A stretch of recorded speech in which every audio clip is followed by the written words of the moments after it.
Live from Studio 6B on a Wednesday, August 14th. Real America's Voice. Glad you're in. Slickster. I'm out. Slickster got the color match, almost color match. Yeah. There you go. Email. Looking good. Slickster, how are you? I'm doing good, Big D. What's coming up in sports tonight? Any big stories? Any big games? What's going on? Well, Tyreek Hill says he could beat that Olympic sprinter champion, so we got that going on, Big D. Come on. Yeah. He's pretty fast. Yeah, we got He's some not that fast. crazy news about a high school coach out of New Jersey. We got to get to that as well. We're going to have a little rodeo tonight, and of course, we're going to give you the scoreboard as always.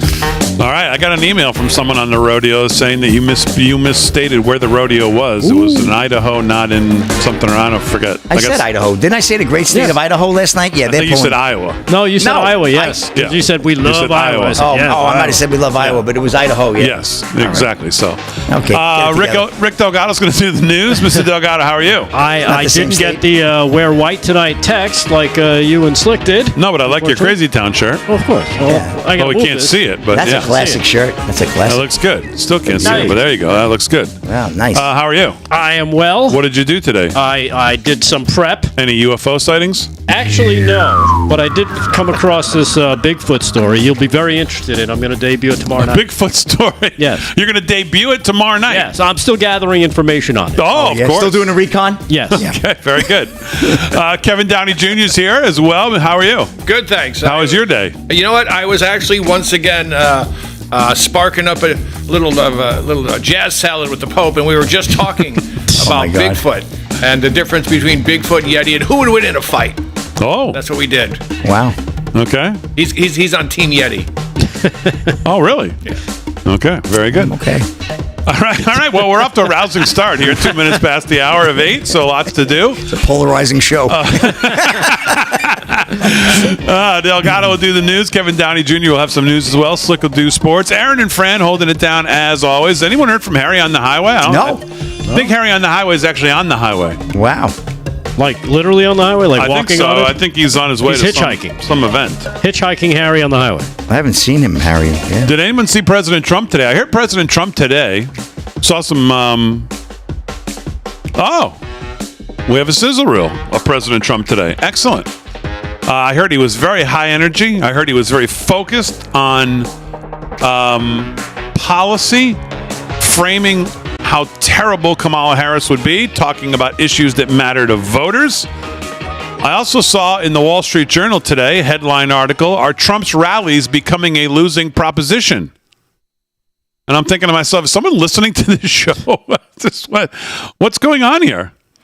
Let's see this, Aaron. Let's see the president from today in what I hear is a very high energy rally in North Carolina. Roll that. Donald Trump making a campaign stop in Asheville, North Carolina. That line was almost half a mile to a mile long outside. There were thousands of people who were not able to get in here. He's going to be delivering an economic message today. It's a message that resonates with America. Everybody is crying about their pocketbook. What's your biggest concerns going into November? Our economy. When you put liberals in charge, you have crime in the streets, a homelessness crisis.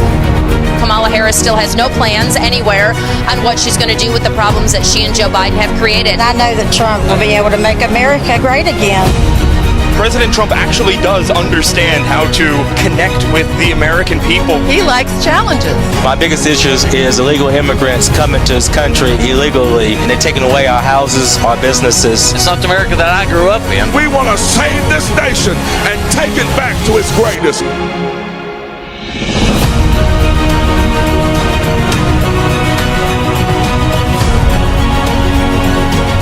Hello to North Carolina. Thank you very much. We're going to defeat Kamala Harris. We're going to win back the White House in a historic landslide, and we're going to take back our country. We're going to take it back.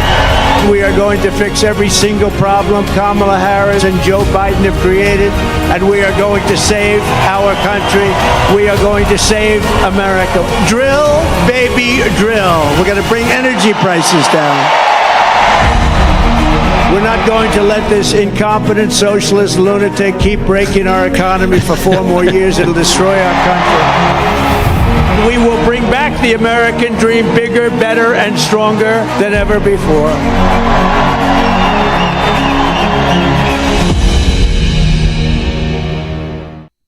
Okay, there you go. A little bit of the little taste of the president today. Very focused on matters that the American people care about, things that matter to them. And who better to make the economic message than someone who's actually, unlike his opponents and unlike most of the people in the other party, has actually created jobs, actually worked in the public private sector, who actually understands payroll, who understands business, who understands jobs, who understands the economy, who understands finances, who understands how these things work, how the motor of this country works, which Joe Biden does not understand because he's never done it. Kamala Harris has no clue. She's never done it. The two of them have lived off the public dole their entire life. So how do people expect people who have lived off the public dole their entire life to all of a sudden be able to do what someone like Trump could do? Who's built businesses, who's built skylines, who's for years has never lived off the public dole. And even when he was a public official, didn't live off the public dole, donated his salary.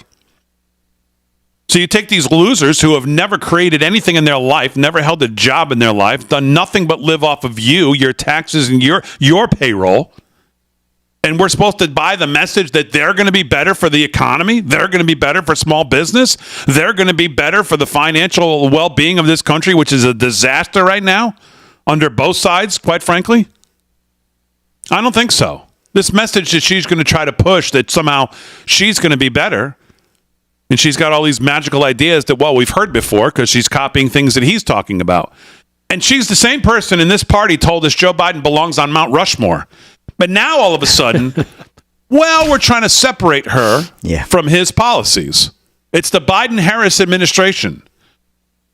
She's had a hand in everything that's become a disaster in the last 3.5 years, especially economics, inflation, the price of things. That's why your credit cards are up, your savings is down because of her and him together. Don't let her separate herself from the Mount Rushmore partner that she has, that we're told how great he is. You see this coming? Yeah, well, of course we saw this coming. We saw this coming a mile away. It's the audacity of which I think she's trying to pull it off, thinking that, well, people don't, this is not the 1940s and 50s. People don't wait for, 6:30 at night to get their news. They get it 24 hours a day constantly from social media everywhere. There's no way you can hide. Everything is on video now from this dolt, which is just because there's one video I saw today, and I don't think I sent it because I was just like, we already know this stuff. But when she threatens companies, energy companies, that if they don't do the right thing, she's going to try to make sure the government takes control of it. That's not social. That's communism. That's light socialism. That's more communism than anything. But it's amazing that but there are so many people that fall for this garbage, just garbage, and it's amazing that they're willing to say, you know what, I didn't feel good about the country, this Biden-Harris administration, I guess things aren't going well. Well, we'll just get rid of Joe, we'll just make it Harris. Oh, well, that changes everything. That changes the entire dynamic. Oh, my goodness, watch the numbers go up. Because guess what? It's her policies that Joe's just been hiding and forcing and keeping her down. He's not letting her, express herself like the woman that she is. No, that's not it at all. She's a communist. She's proven it time and again, and she's not popular. Don't let them cajole you into thinking, oh my goodness, this is so great. What a fresh face. It's the new Obama. It's not the new Obama. She's not the new anything. She's probably the same old Hillary, just a little younger. This idea, Kev, that somebody who's lived off the public dole their entire life is going to somehow be better for the economy of this country, small business in this country, jobs in this country is laughable. It's actually to the point where it's embarrassing. The fact that they think we buy this nonsense. And Mr. Delgado hit the nail on the head. You had Siegfried and Roy. Roy retires. You've got Siegfried. It's still a stupid line taming act. Nothing changes. Right. And we see it. And I think every time she tells a stupid lie, another person peels away. Another person goes, never mind. Trump, one of the best things Trump ever did was he introduced a no BS approach to politics. Here's what I think. You don't like it? Don't vote for me. And whereas Kamala is just, she's going to promise heat to Eskimos. She's going to promise ice cubes to people in Arizona. And she can't, people are just getting sick of that. They realize now it's a routine. It's almost a magic act. Ta-da, look, I'm going to make you try to like me. Right. And I'm going to make you try to forget I'm part of the problem. Let's forget that I'm part of the problem. The reason why you don't have the money you have, inflation has been out of control the last 3.5 years. You're paying way too much. You're not saving any money. You're in debt up to your eyeballs. Somebody take you away. That's right. That's going to be her. She can make it all change. Meanwhile, she's the one who's also been chewing and rah-rahing this whole approach to the administration and how the country should run. And don't forget, she was the tie-breaking vote. The tie-breaking vote to raise your taxes with the Inflation Act. It's like the Inflation Reduction Act, you mean? No, I meant the Inflation Act. Oh, okay. I had it double right the first entendre time. there, huh? All right. It's like she thinks It's a little redundant, I know, but it's like she thinks she has one of those Men in Black pens where she just goes, "I did not create this." right. Yeah. Right. Move along. Nothing to see here. No, the building's on fire. You got to put it out. I mean, it's pretty amazing to watch the media. Of course, this is what the Trump campaign is up against, and they're going to have to figure out a way around it. I mean, he called another press conference. Yes. Which I'll be live streaming. I believe. When is that? I think it's next. Is it tomorrow? It might be tomorrow. 4 o'clock, 4:30. I think I'll be live streaming it. 4:30 tomorrow. I'll be live streaming it live from Bedminster. That's where Harry's going. See, it just all clicked. And is it going to be on economic policy? I think, is that what I heard? I don't know. I know he's called a press conference. I don't know if it's got specific subject matter or he's going to make his. Maybe that'll be his speech before he takes questions. Right. But listen, good. Press conferences, town halls. I saw this article in the Wall Street Journal. I almost couldn't believe it. I was like, wait a minute. This came out today when we talked about this last night for the whole first half of the show. And I think there's some merit to it. I mean, I think you got to do your rallies. That's fine. But you got to get to some other places and continue to. If he just focuses on policy, this deal is his to win. Yeah, it's going to be his to win the whole way.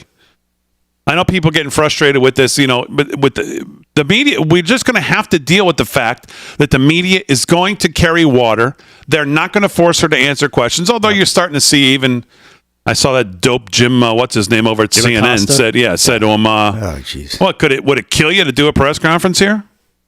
The answer is yes. Yes, it would. It would kill their whole campaign to have her do a press conference. That's exactly right. The answer is absolutely yes, it would. Hey, I have another suggestion where Trump should do an interview. I'll share it after the break. That's called a tease. Whoa! Oh. Hey, don't touch that dial.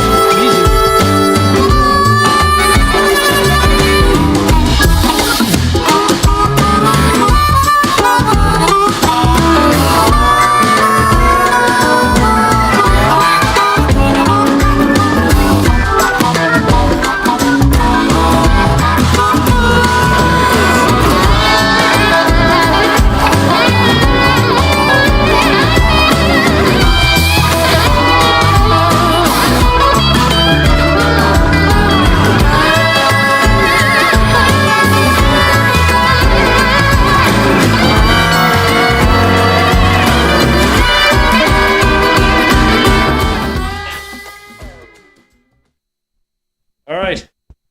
Harry and the Highway did not just show up in the studio.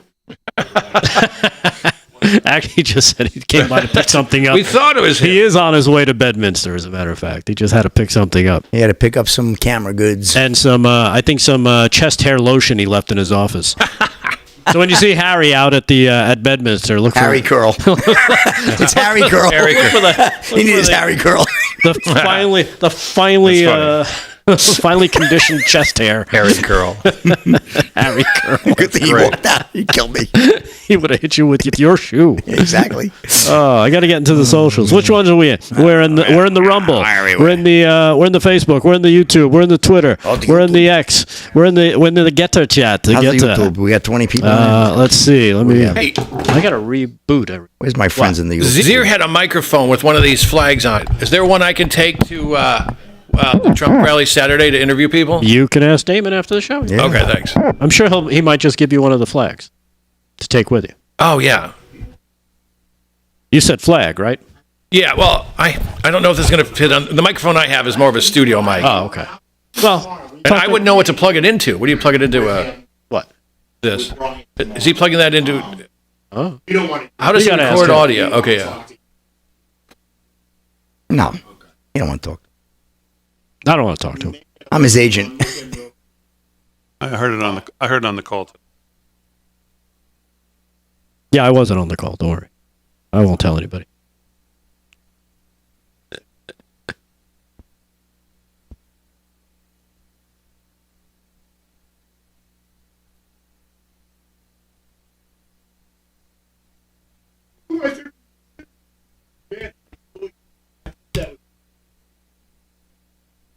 Oh, yeah. Uh-oh. Oh, okay. Yeah.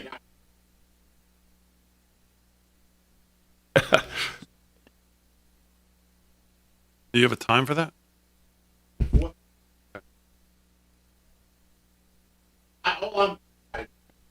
other thing.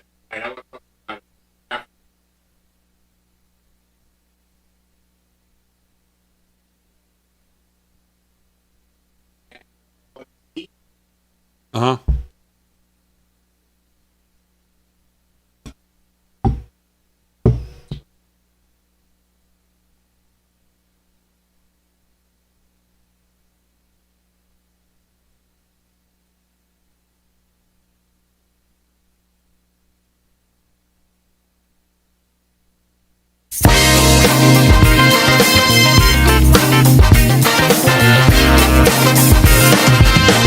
All right, 17 past the hour, live from Studio 6B on a Wednesday night. Glad you're in.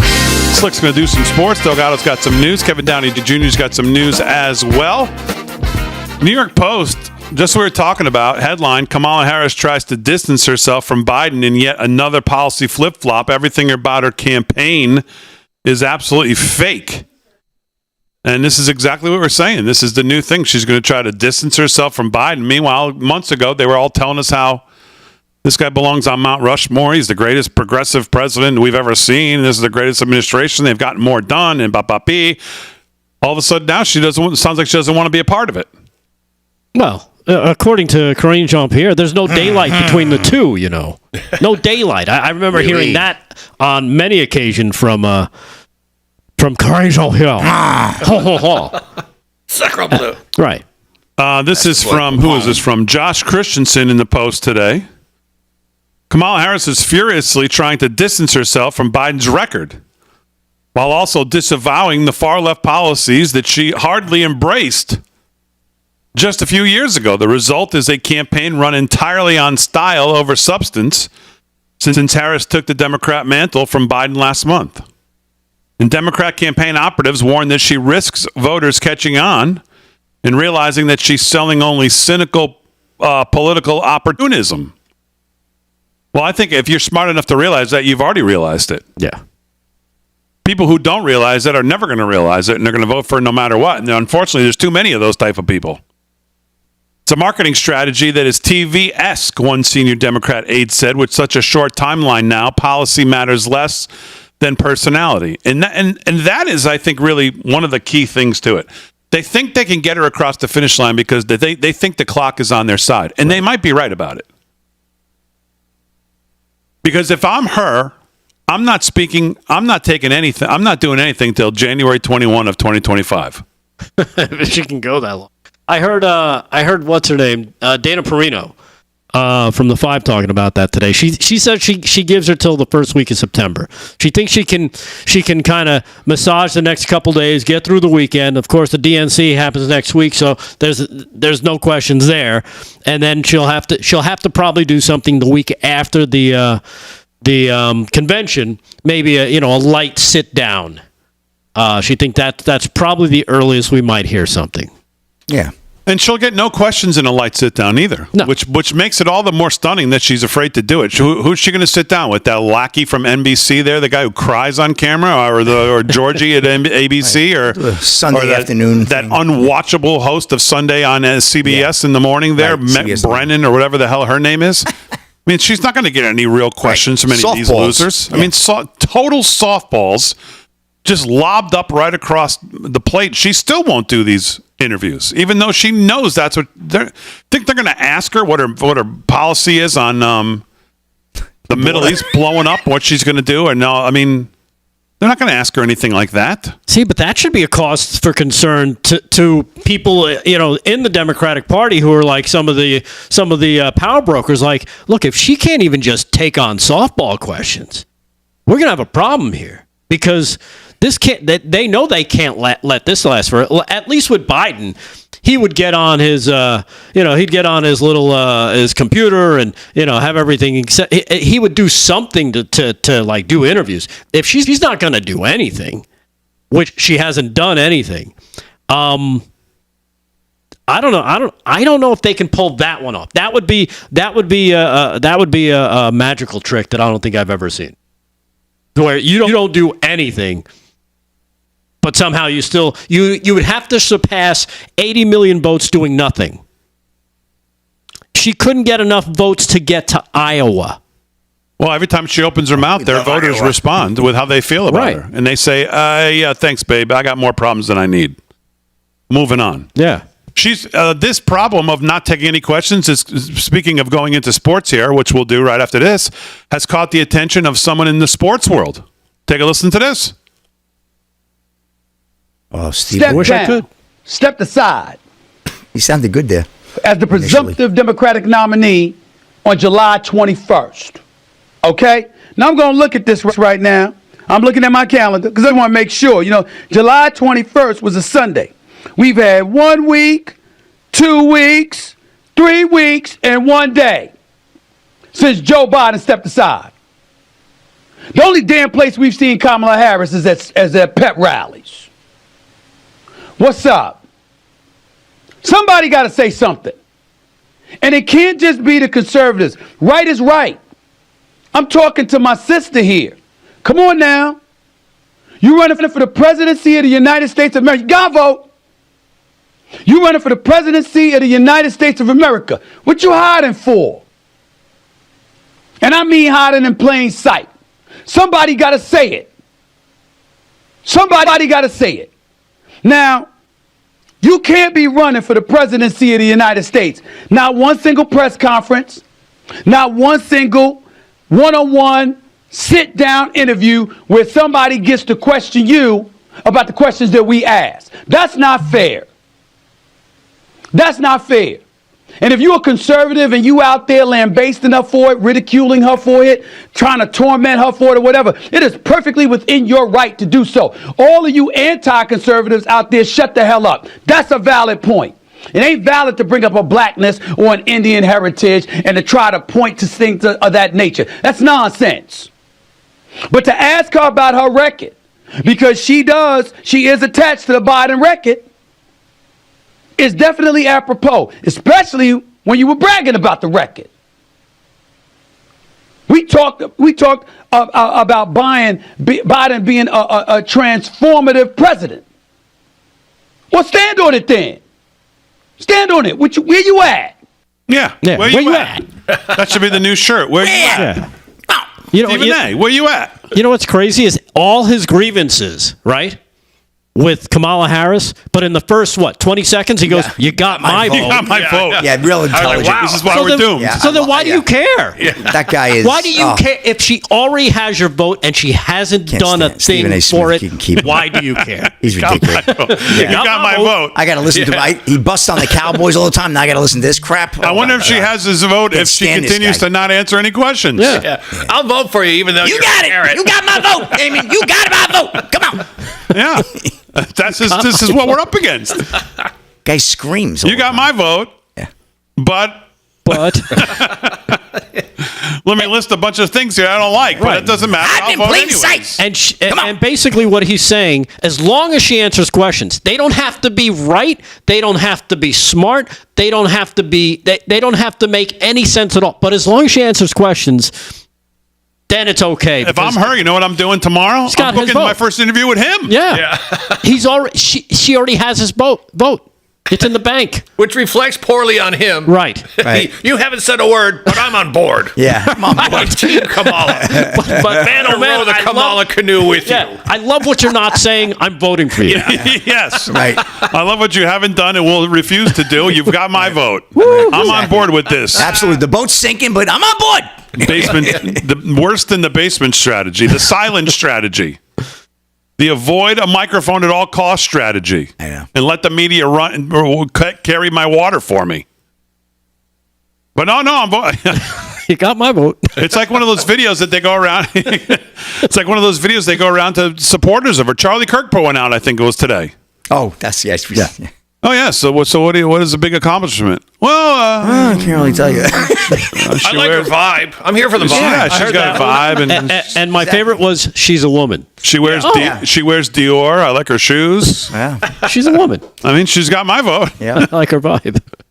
Yeah. And she won't say anything. That's that. Every man loves a woman who won't say anything. Right? You said that, not me. Is that what Stephen A. Delgado's getting himself in trouble there. You're finished. Oh my God. You did not just say that, did Stephen A. Smith said that. All right, 26 past the hour. We'll do some actual sports and news when we get back. Damon, you come right back to me now. Come on. Hiding in plain sight. Hiding in plain sight.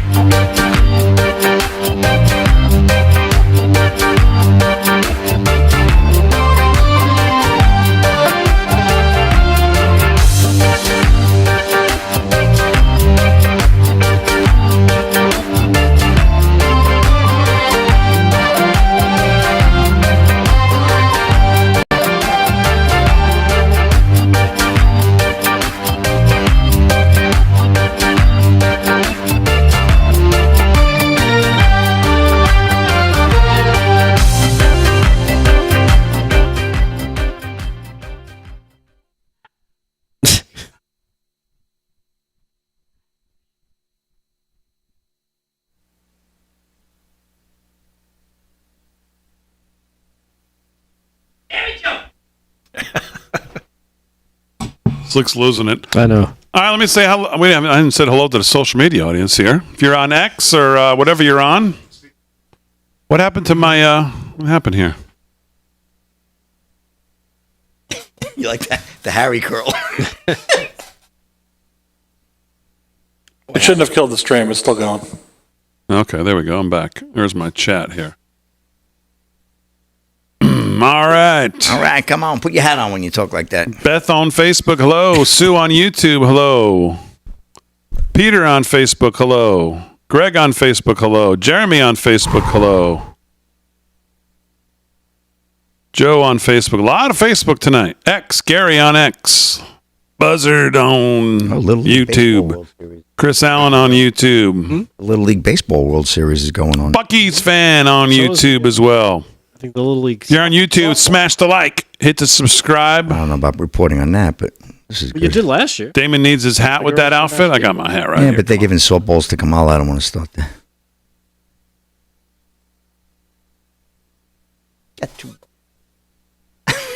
Hello, Peggy on YouTube. Hello, Peggy. Peggy, come on. Maureen says Facebook sucks. X is where it's at. Okay. Yeah. You should never take that hat off as long as you live. I love that hat on you. It looks great, man. You got to leave that on. It makes the show. Let's see what else is going on here. Tweet Potato. Oh, remember her? Yeah. Sweet potato. Does Damon endorse Biden on air? What? Oh, well, that all the time. Yeah, all the time. Damon's a big Biden guy. Yeah, especially now. There's no daylight between them. Yep. Hey, have you seen? Have you watched Killer Tony with Biden and Trump? No. Killer Tony. Have you haven't watched Killer Tony? I don't think so. Not ringing a bell. I think it was at MSG. Shane Gillis was Trump. Oh, right. My God. Now I know what you're talking about. Oh my God, is it funny? It is so funny.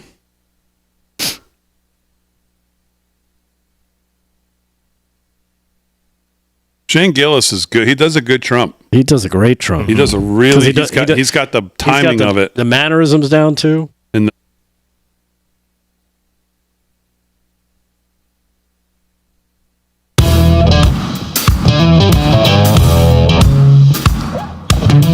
right, 30 minutes past the hour live from Studio 6B on a Wednesday night. We're going to do sports and news. We'll start with sports. Sports is brought to you by our friend Mike Lindell. MyPillow LFS6B is the code to use.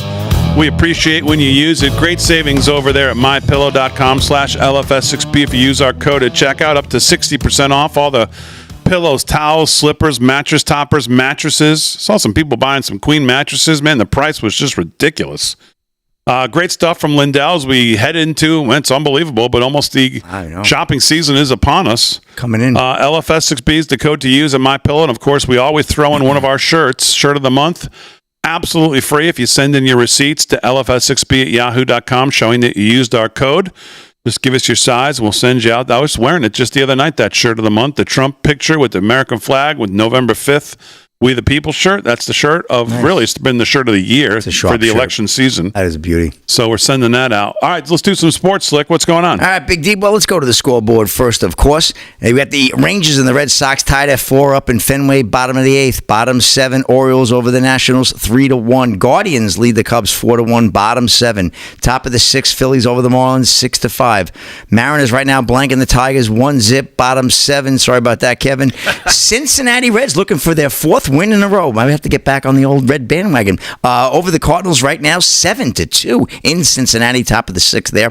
Astros topping the Rays 1-0, bottom 7. Top 6, Mets blanking the A's 3-0. It's a rematch of the 1973 World Series there. Dodgers over the Brewers right now, 3-0, bottom 1st. They had a big first inning there, the Dodgers. Yankees 1-0 over the White Sox, top of the 2nd. Finals from earlier today. The Royals down the Twins 4-1 in Minnesota. With Diamondbacks over the Rockies 11-4. Padres 8-2 over the Pirates. We got the Blue Jays coming up against the Angels out in Cali, 9:38 first pitch, and at 9:45 the nightcap of them all, the Braves taking on the Giants in San Francisco. Little League Baseball World Series in action right now. Bottom of the 5th, Lake Mary, Florida leads Sioux Falls, South Dakota, 2-1 right now.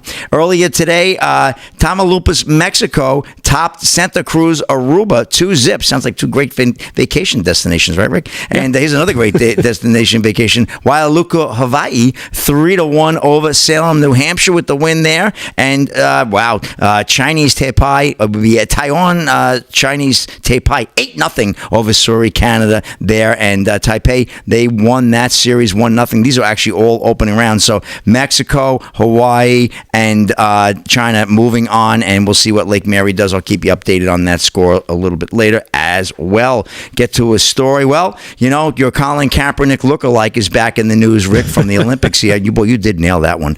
J.K. Rowling, Elon Musk named in cyber harassment lawsuit filed by Algerian Olympic boxer at serious? center of gender controversy. You can't make this stuff up. It writes itself, this crap. Poor boy of Breitbart, of course. Algerian boxer Iman Khalif, who is alleged to have male XY chromosomes and who competed against women. Yeah, he completed too. Against women to win gold at the Paris Olympics, has filed a criminal complaint to French authorities claiming that author J.K. Rowling and tech billionaire Elon Musk participated in a campaign of cyber harassment. As Breitbart News reported, Khalif became a lightning rod for controversy after defeating Italian fighter Angelina Carini in only 46 seconds. Prior to the Olympics, Khalif failed the International Boxing Association's gender eligibility test alongside Taiwan's Lin Yu Ting.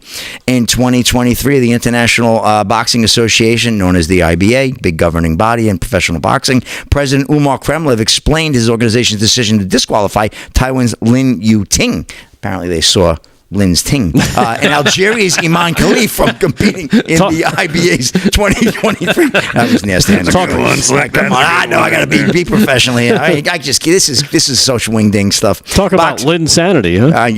Yeah, totally. Boxing championships, according to Russia's TASS news agency, based on DNA tests, we identified a number of athletes who tried to trick their colleagues into posing as women. According to the results of the test, it was proved that they have XY chromosomes. Such athletes were excluded from competition. Kremlin said, good to see some governing body doing their job. The Olympics sure did not. Khalif defeated multiple female opponents on the way to winning gold. During the height of the controversy, J.K. Rowling, Elon Musk, and prominent accounts on X were strongly critical of Khalif, and rightfully so, for competing with some wrongly characterizing Khalif as transgender.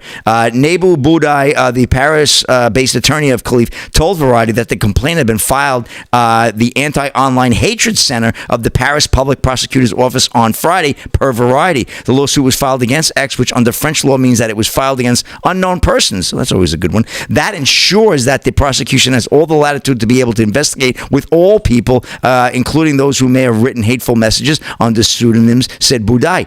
The complaint nevertheless mentions famously, you didn't put anything in there, did you, Delgado? You jump on that? Okay, good man. Make sure. We don't need anybody knocking on your door. What we're asking is that the prosecution investigates not only these people, but whoever it feels necessary. If the case goes to court, they will stand trial. So anyway, big lawsuit now, probably going to be a nothing burger, I'm sure. But yeah, I like this boxer coming out here, this Colin Kaepernick lookalike, and we'll see what happens. I think that person, they got to get them out of the sports. Very dangerous to have that guy in there fighting with women. And I really just a devastating situation. Well, J.J. McCarthy is out for the year. So sorry, Minnesota Vikings fans. Unfortunately, that torn meniscus led to a surgery. They didn't know what it was going to be until they went in. Once they went in, they realized he's got a whole year. He's going to be out. The rookie, very highly touted rookie. So J.J. McCarthy, we wish you a speedy recovery. And Vikings fans, back on the lookout for a QB. So we'll see. I guess Sam Darnold. They got Sam Darnold now. I don't know what that's going to get you. Like you said, on the lookout for a QB. Last time Big D and I saw Sam Darnold, we thought it was Halloween. He was seeing ghosts. Remember we were at that game, yes, that Monday night game against the Patriots. We went there. That was great. So that's a wrap in sports. Big D, back to you. All right, Slick, very good. Tonight. Sports is brought to you by Mike Lindell, MyPillow. LFS6B is the code to use. Let's do some news. News is brought to you by our friends at 7 Sales. Here with that is Rick Delgado. What's going on? All right. Well, before I get to the monkeypox story, which is that's back. A breaking. Yes, it's back. Slick. So be prepared to get your vaccines. Let's do this. I teased it before the break, before saying talking about a place where Donald Trump can next take his message. Of course, he does the rallies. We saw him at the National Association of Black Journalists. He did the spaces with Elon Musk on Monday. Ross. Yep, Aiden Ross. He's done stuff like that. I say he now goes a little bit further to the left. Where do you think I would say? A guy who has been all over President Trump for years, up until recently, who's had an epiphany, who's finally saw through all the media BS, and is now saying, you know what? Voting for Trump is on the table. I'm talking about one Michael Rapaport. You may be familiar with some of his musings on X, among places. Here he is talking with Sage Steele, formerly of ESPN, talking about Israel and basically his language, talking about Trump, his policies on Israel, and Trump the way he uses language. Here they are talking about this. Cut number 3, Michael Rapaport with Sage Steele. You know, a woman who's a friend of mine, who I've gotten to meet, who's a great read, smart, brilliant woman named Dr. Einat Wilf. I read her books. You know, I was asking her about Trump and you know, Trump and Israel, and she said, I give him 100%, not a 95. Wow. I give him not a 90, 100% the way he was during his time for Israel. And I was wrong, because I talked Jared. I was wrong, you know, and I was the first in line talking about Trump. I gave him all. I was all day, every day. Why? Because I didn't like his mouth. It was low-hanging fruit there with the mouth and the meat. I didn't feel like it's inappropriate. Yeah. It's not appropriate. And I would say that to him today. If I would say it, like, yo, your mouth, man. You're the president. You're also 79. You're the president. You're 79. You just got shot in the ear. Like, get some new material. Like, like truly, like, bring us together. Like, shut the up. Like, you're the president. Yeah. And again, he hosts his own podcast. Yeah, what an absolute total moron. That's as bad as the other clip. These guys, he's talking about watching his mouth as he's effing and s-ing every other word here that we got to bleep to prepare that clip. This moron, loudmouth jerk. That guy's like an extra from Idiocracy.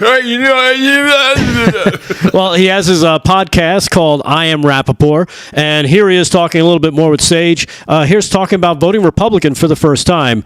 Here's cut number 4. So honestly, between your two issues, Israel and your money, and the economy, would this be the first time you vote Republican? I'm not saying I'm going to vote Republican. Here was your quote.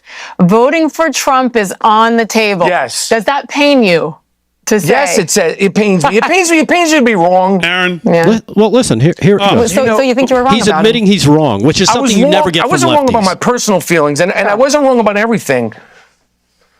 And I wasn't wrong about his behavior. I think, I'm lot of sure. people agree with that. I'm Yeah. sure his own family are like, yo, calm down, man. Stop. They do say it to him. I'm sure. Yes. But I was wrong about Israel, and I was wrong about economy stuff.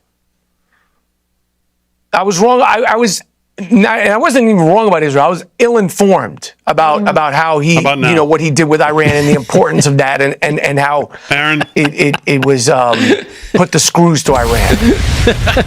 God, that was painful. That was painful. Just a moron. I understand where you're coming from, but it's these types of people that Trump will never get his message in front of that this guy could possibly reach. Mm-hmm. And that's why I argue for it. Well, whether he does it or not, I don't know. I don't think it matters if he does, but I think it would be a huge step in reaching those people to say, look, even Rapaport, who, he might have some very diehard fans. There's votes there. If there's votes to get, get them. I hate to tell Rapaport, for however old he is. Yeah. If he's just realizing now that voting Republican is going to help your pocketbook, then he's a bigger moron than I'm saying right now. He's a moron. Yeah, hopefully he can help Trump win the jabroni vote. God. Oh, I was wrong about Trump in the finance parts. Hello? Really? If you've been voting Democrat, you've been wrong your entire life, pal.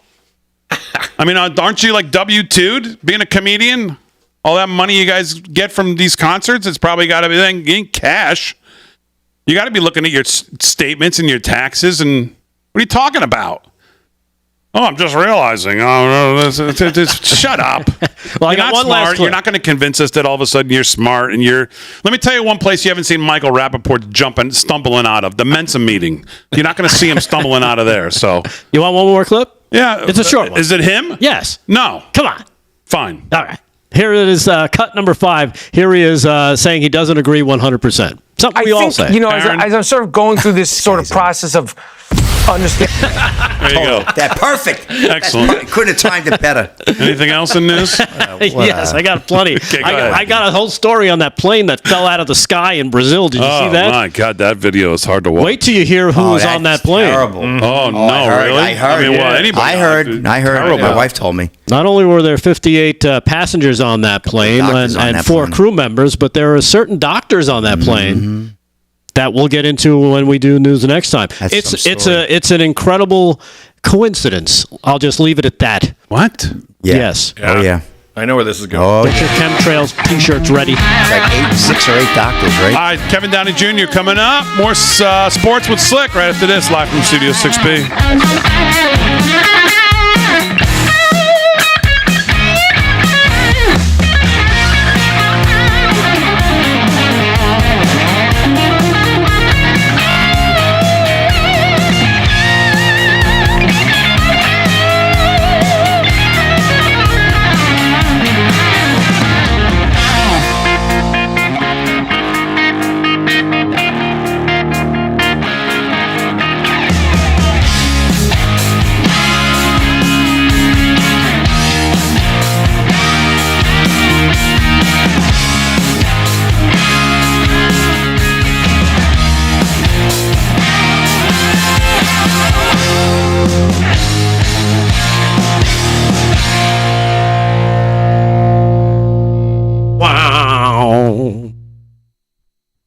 Wow. Where'd everybody go? Oh, there you are. All right. I've got a nice addition to your monkey box. I lined that one up too. Even more going on. Oh, man. So you're going to do it after mine? I'll wait. Yeah. Okay. Yeah. You claim monkeypox. Yep. I've got something. You do your story on monkeypox, he'll do his story, then pack it in. Yeah.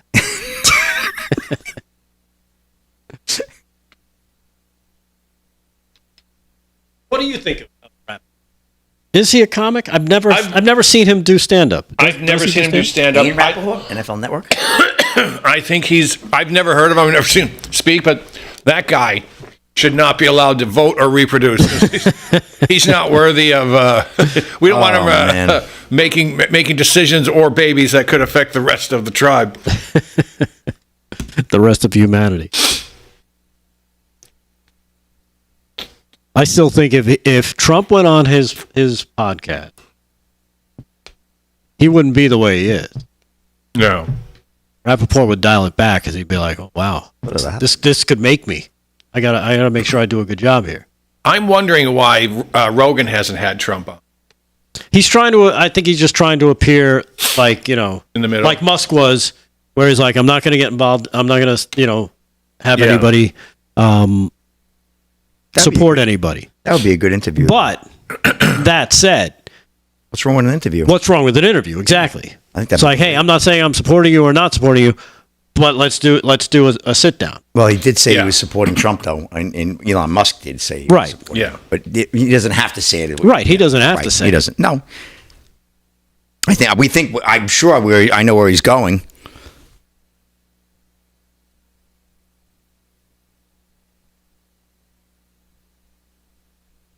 But have you guys seen the View video of when Trump was on there just before he announced? No, from a long time ago. Yeah, from like 2016. They're kissing his ass, right? Oh my goodness, they were lapping it up. Yeah. Even Joy Reid was, well, Donald, and she anytime he said something, she was like, basically co-signing anything he said. Yeah. She is such a piece of shit as a human. You know what? Colbert was a little obsequious with him too. Yeah. Yeah, well, he's. But of course, they got the marching orders from the CIA above, and the DNC. If you'd like to keep your job and your life. I saw Colbert's.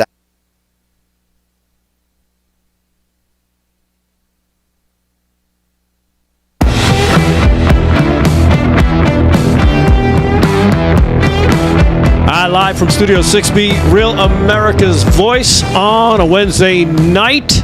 Kevin Downey Jr. is here. He's got some news. Slick Rick has got some sports coming up in just a bit. We were just doing some news. You want to play some more Mike Rapaport while David stepped away? No, I don't think so. We've heard more than enough. But we were just talking in the break, and like I said, I think it's opportunities like that where if you can reach those voters who would not normally tune you in. Mm-hmm. At a rally or on Fox News or on a conservative media outlet or on somebody or even on, if you haven't seen him on Elon Musk yet, something like that, then maybe picking some of these people that have said, you know what, now I'm open to it, that gives you an opportunity to reach those people that maybe would be like, well, if this guy's and he seems to be answering questions kind of like the way I would do it, kind of open up some eyes. Mm-hmm. Maybe there's an opportunity to grab some votes where you might not think you had a chance. That's all I'm saying. Anyhow, speaking of news and Kevin Downey Jr., if people want to follow the Kevin Downey Jr. Experience live on the internet, where do they find you, Kevin? Well, you can read my codswallop at pjmedia.com, where I'm a noted author, and you can listen to my radio show every Monday through Friday, 10 to 11 a.m. at LI, that's for Long Island, linewsradio.com, and that's Eastern Standard Time. Thank you, Mr. Delgado. Yeah, you're welcome. What's baking your potatoes in the news here? Well, I'll tell you, I've got a piece up at PJ Media right now. Headline, Hunter becomes the hunted. The deep state might be done protecting the smartest guy Gropey Joe knows. Here's what's going on. Now, remember last week, David Weiss, the special prosecutor who's going after Biden, Hunter Biden, he's the guy that came up with the sweetheart deal that would brush everything under the rug and give him immunity forever. That fell through, thank God. So now he's going to prosecute him supposedly for tax evasion. Last week, he said he's bringing in a Romanian oligarch who will testify that he bribed Hunter for $1 million. Well, they dropped another bombshell today. It looks like Mr. Weiss dropped this one. He happens to know for sure that Hunter, he was working for Burisma. He was on their board. He was making $1 million a year to do nothing. Well, he went after the ambassador of Italy because Burisma wanted to do some business in Italy, and he sent an email and said, "Hey, who can you hook me up with to do this?" Of course, his last name is Biden, so people pay attention. Now, when you do that, you have to register as a foreign agent. It's called FARA, Foreign Agent Registration Act. He didn't do that, but he probably can't punish him for that now anyway. But he's coming out and saying, "Yep, he was a shill for Burisma." This is creepy business here. You can't just do that. You can't sell the last name Biden and make money doing it, and he's proving now Burisma paid him to do this sort of thing. That's why he was on. Now, that is a very bad look for the Bidens. But it didn't come out until 2, maybe 3 days after President Fingerdiddle himself, Joe Biden, said, "I'm not running for president." Then it came out because the New York Times has been looking for those documents. They tried to get them through a FOIA, Freedom of Information Act. And then they wouldn't give it to him. But 2 days after, or maybe 3 after Joe Biden steps down, then they release it. Now, let's run through a list of possibilities why the deep state would do that. I have a couple. You boys tell me what you think. All right. Number one, the DOJ Biden crime family bromance is over. Crack baby Hunter is too much of a liability. He needs to be flushed like a disposable wipe. Number two, a not-so-veiled threat to compel Joe to do something they want, like maybe step down and let Kamala have the White House. Or they're doing Hunter a favor, getting it all out there so that they can say, "Hey, look, we're so transparent." And maybe get it out there so that Gropey Joe can pardon him. Those are my favorite ones. It could be, remember, Joe Biden is Mr. Cranky Pants with the deep state because they forced him out. This could be him saying, look, the deep state saying, look, we will send your son to jail. You will shut up. What do you boys think? I opt for the last one. Yeah, me too. Yeah, that was my thinking on that. Is that they use it as leverage. Yes, we're going to get you to do what we want. We just have to find the right way to squeeze you, and they found the right squeeze. Make an offer you can't refuse. Yes, exactly. It's kind of like Trump handing a photograph of the terrorist house to him. Right. Yes. Is this your house? Yeah, he didn't threaten him. Who's in his house? But he showed him a picture of his house. Why Would you are like you it showing to be me there that? next week? Yeah, this would be what you call a horse's head in your bed. Right. Yeah, right. That's what I think is going on, boys. And, remember, this is the deep state. They kill people they don't like. Right. So they have no problem throwing a crackhead in jail to send a message, or at least threatening to. But I'll keep an eye on this because this gets better and better every week. I love when this happens. I think he's just trying not to get... Biden was sent to the cornfield, and he's cranky. And they're just keeping him in check. Because remember, he's a narcissist. Probably more of a megalomaniac. Yeah. And he wants to do a little flex the... Flex the biceps. The biceps. As he used to do when he took on Corn Pop. Right. Yes. He was the tough guy. He wanted to take everybody behind the woodshed and tune them up. Oh, yeah, remember? Corn Pop was tune him up. Bad dude. What else you got? Oh, tell you what, I've got a lot of stuff here. Let's get into this one. This will be fun. I think the cheat is on. I think they're giving us hints. And the latest one, check out this headline. The nation's best hackers found vulnerabilities in voting machines, but no time to fix them. I believe that's from Politico. Yes, I saw that story. It's wait, you found it. Yes. If you find the problem, how do you not have time to fix it? Well, we got to send for parts, and this is a foreign machine, so it's going to take a while to get the parts from China. The people who are actually creating these machines and taking over our elections. It's amazing. They're throwing it in. Pennsylvania said also, hey, we might not know who won on election night. We don't know. Well, the first time they pulled that was 2020. I'm 58. I've never seen that. Yeah. And wouldn't you know, Trump was winning in 5 swing states. They all stopped counting at almost the same time. I'd like to know who gave that order. And what happened? Well, Trump ended up losing all of them. So the fix is in. The question is, can we outvote them? Can we outvote their cheating?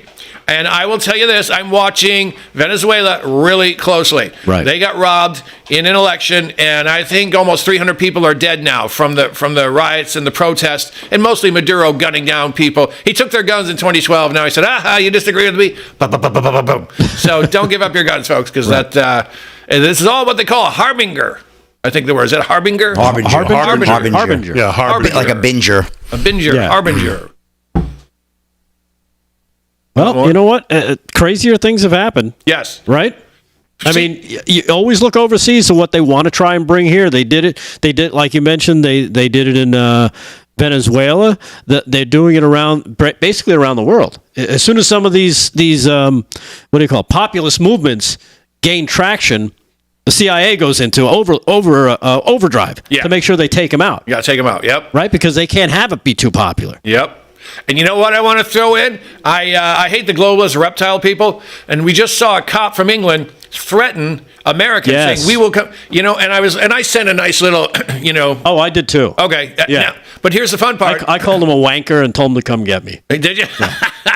Here's the fun part. They like when you call them wankers. Here's the fun part to this. No, they don't.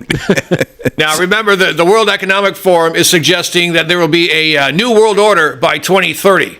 And when if it ever gets to that, they will extradite. We will be the first 4 to go. We'll be on a plane to Manchester to explain our opinions and why we dared air them on social media. Yeah, it'll be like that scene out of what do you call it, Batman when he takes on Bane.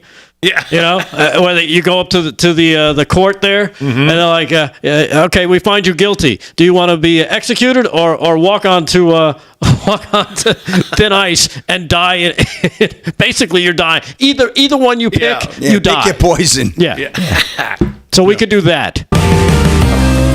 You feel like all right, hour 2 coming up live from Studio 6B. That's a quick hour 1. Sure is. Do some news when we get back.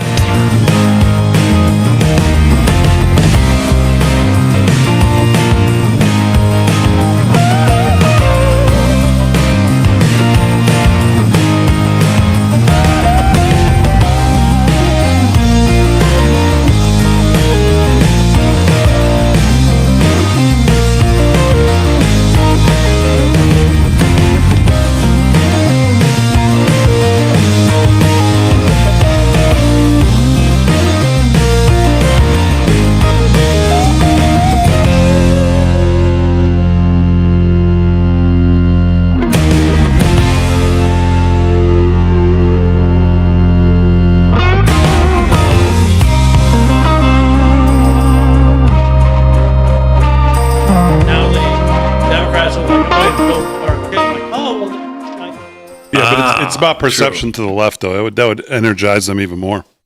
Yeah. Thinking about bringing their brother and bringing a Kennedy in, bringing their progressive brother home and to the Democrat Party. I don't know if they could. Josh Hammer says, "Once a liberal, always a liberal." That's the truth. To that report. Yeah, but the vaccine thing. Report that Robert F. Kennedy Jr. sought a meeting last week with Kamala Harris to discuss the possibility of serving in her administration if he throws his support behind her campaign and she wins, according to what Kennedy campaign officials told the Washington Post. I'll have to talk to my our contact and see what he says. I could see them pulling that out at the DNC next week, grand stage, Instead of the Hulkster, they're going to bring out Kennedy. Yeah. Not quite the same. We didn't do any. I'd vote for Hulk before I voted for him. We didn't do any sports. That's fine. Okay. Thank you, Rick. There's so much dirt on RFK Jr. He was a heroin addict. Yeah, but... Yeah. He cheated on his wife so many times. She killed herself, and the family blames him. The family blames him. Yeah, that's not funny. That's not one to get. No. Yeah. Hey, Dad, where's Ma? Oh, yeah, she's still dead. Why? What'd you do? Ah, she's hanging around. Trump is reportedly in talks to axe his whole team. That's a fake story. You think so? Yeah. It has to be. This hour. Totally Trump is reportedly talking to his confidants about firing his campaign managers, Chris LaSafida I saw something and Susie Wiles, according to Scaramucci. Yeah, forget that. Scaramucci and Kellyanne Conway. Yeah. And from what I understand, and Bongino was talking about this, he said Kellyanne Conway's, she's in bed with the Ukraine division. Really? So they were hoping for either Tim Scott or Rubio. That's why she's pissed, because J.D. Vance put the poo-poo on more money for Ukraine. So these are internal bullshit stories. I see Bernie Goldberg's got a piece today in The Hill. Trump needs someone to tell him the truth. He's losing. Yeah. I saw that story. Donald Trump needs an intervention. He needs his friends and political allies to lock him in a room, sit him down, look him in the eye, and tell him if he doesn't change his ways, he's probably going to lose in November. In other words,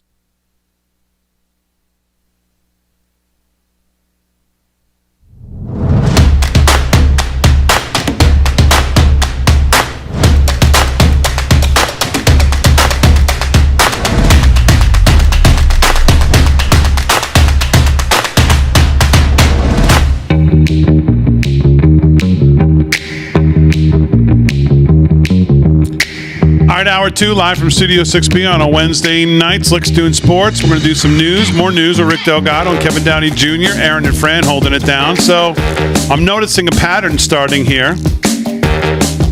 Article in The Hill. Well, first of all, there's a report out tonight that RFK Jr. was seeking, and I don't know, maybe got a meeting with Kamala Harris and her team last week to discuss the possibility of throwing his support behind her, and if she was to win, because of that 7% that most national polls show him pulling, throwing that to her, that he would want a cabinet position. And Jordan Schlakel says, RFK reportedly willing to throw his support behind Kamala in exchange for a cabinet post. I really hope this reporting isn't true. Would be an incredible betrayal. Josh Hammer said, once a liberal, always a liberal. I mean, listen, I don't know what to make of that. I don't know that it would necessarily be a huge deal if he did.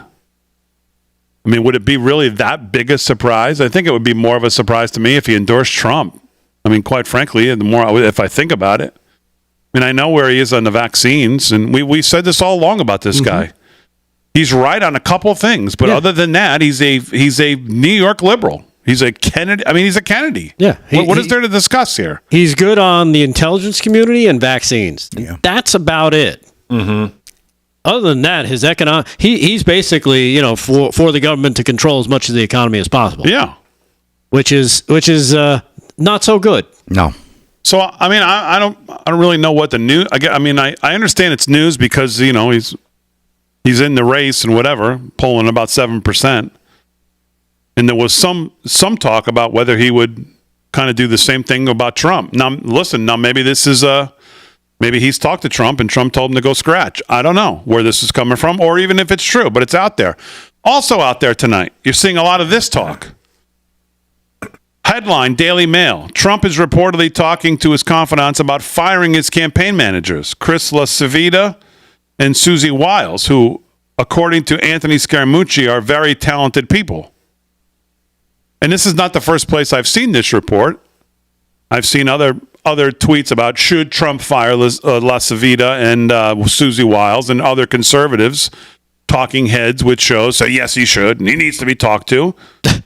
And now I see Bernie Goldberg with a piece out today in The Hill. Headline, Trump needs someone to tell him the truth. He's losing. And he says Donald Trump needs an intervention. He needs friends and political allies to lock him in a room, sit him down, look him in the eye, and tell him if he doesn't change his ways, or maybe his people, he's probably going to lose in November, Mr. Goldberg assesses. I don't know how he assesses this, but he assesses this. Yes, it's his assessment. They need to tell him he's been lucky in the past, but he can't count on luck to carry him over the finish line once again. They need to remind him about how lucky he was in 2016 when he had the good fortune to run against a candidate many Americans saw as less likable than Trump himself and Hillary. They need to... She would be less. This one is less likable than Hillary. She makes Hillary look absolutely. I'd like to have Hillary over for Thanksgiving dinner compared to this one. Oh, what are you talking about, Bernie? This one's so far to the left, it's crazy. They need to remind him that 2024 he got lucky again when he looked like he'd have to run against Joe Biden, who came in as feeble and a disaster as possible. Well, now Biden's out, so maybe Trump's luck has run out. He's running against a 59-year-old woman of color, Bernie says. Oh. She's the new face in the campaign. Trump has been relegated to the role Biden now once played as the old white guy. So my point being, you see the playbook starting to get rolled out here. Yep. You know what's amazing is that they forget what just happened over the past year. He was running against a woman of color, and she got decimated. Her name, Nikki Haley, much more likable than Kamala Harris. So I don't know what Bernie's been smoking. Maybe he's been hooking up with the Pope and doing the hookah like with you and KDJ.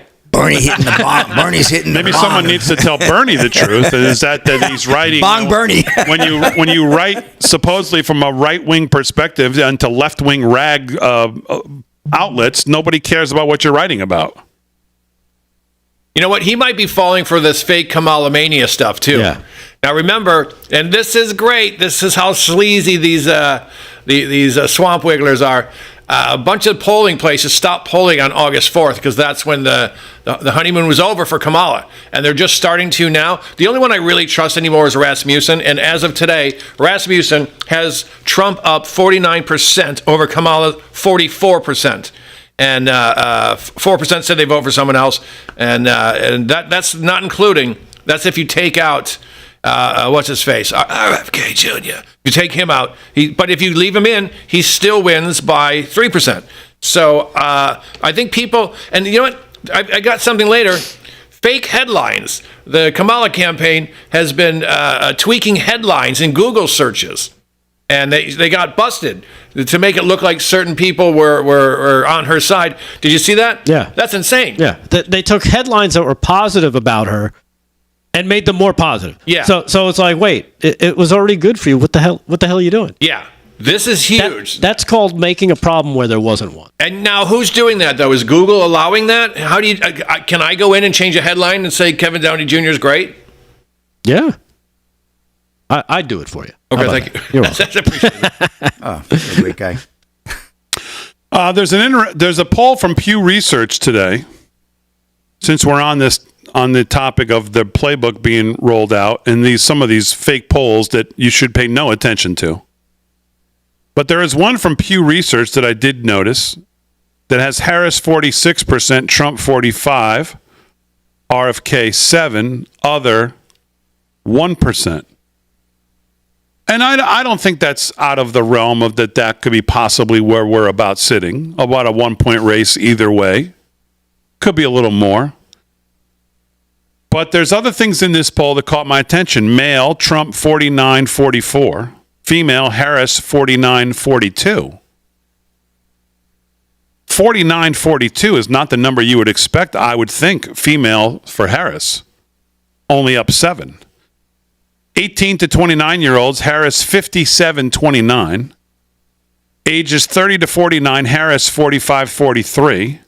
50 to 64, Trump 49-44. 65 plus, Trump 51-45. That's your voters. Mm-hmm. That's your market right there. So Matthew Boyle says 2 thoughts here on this Pew Research poll. Number one, this poll is phenomenal for Trump. He's doing great with women, which I just said 49-42 is not with the number you would expect. Yeah. And a huge sample size. Trailing by 1 nationally in popular vote means electoral college victory almost guaranteed, if that's true. White working class voters will determine this election. Trump has to dial in on these voters hardcore to run up the score. They are the key to the Rust Belt. So, some very interesting numbers by Pew Research today that I think are probably more in line with possibly where we actually could be. Not that I believe seriously any poll at this point. But if I had to pick one, I pick what the numbers are, I could see this being a 1-point race. It's going to be close. We said this yesterday. It's going to come down to Pennsylvania, a few places, a few thousand voters. That's what it's going to come down to. And Trump's in Wilkes-Barre on Saturday. And then I heard that someone might be attending that. I will be there. All right, now, if you're in Wilkes-Barre on Saturday, Kevin Downey Jr. is going to be in the house, so go search him out. Search him out and do. Every comic loves when you say, okay, tell us jokes. No, I'm kidding. That's the worst. That's the worst thing. He's a stand-up guy. Little skit. Yeah. Yeah, I'm gonna be videotaping MAGA people like myself. So if you find me, come on by, and who knows? Maybe you'll see yourself on live from Studio 6B on Monday. Now, do you have a particular outfit coordinated for the event? I am planning my MAGA rally the way Slick plans his yearly My daily trek. wardrobe. To Minneapolis. Yeah. This Nice. is my Minneapolis. Yeah, so Good. I can't wait to see the outfits, buddy. Oh, costume changes and everything. All right. Now, I'm sure Real America's Voice is going to be on the ground, right? At the rally? I'm sure they are. Oh, they have to be. Maybe we should find out where they're going to be stationed and hook Kev up to maybe... Because if the audience wants to know where to find... how would they find you? If they're there. It's a good point. Yeah, I'm sure there's going to be, 5,000-10,000 people there. I don't know what... It's an outside deal? No, it's inside. It's actually it's in a casino. Oh, actually, it's at a casino. I guess they.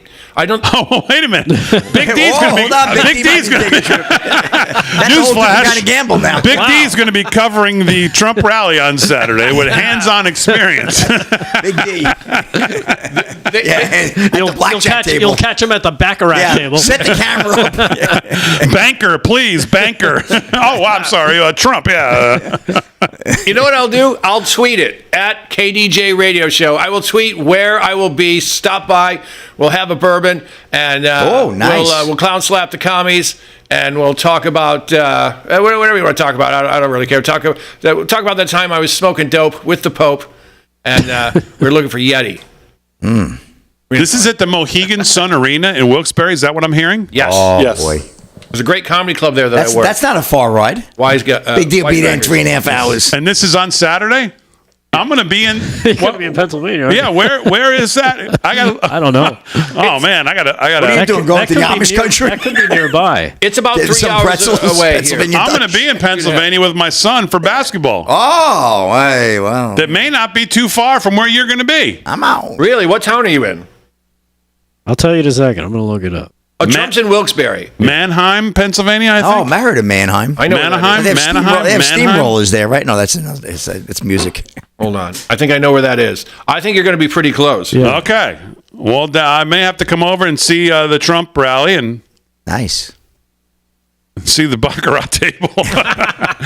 All right, so Slick. Let's do some sports, and we'll do some sports when we get back from the break.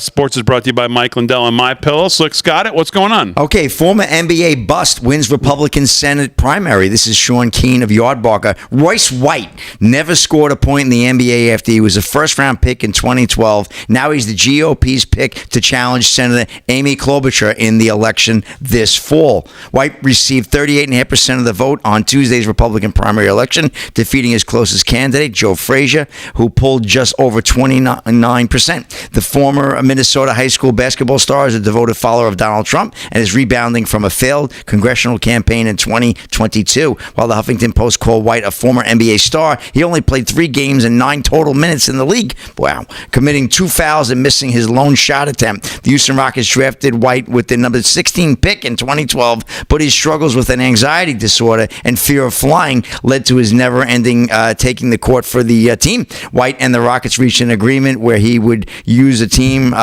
could use a team-provided bus for travel, but he frequently left the team and only played for their G League affiliate for a month. So not a great NBA career. Hopefully he does a little bit better job against Klobuchar, but we'll see, Big D. Royce White, not a household name. All right, we'll do some more sports when we get back. News with Delgado, all coming up live from Studio 6B.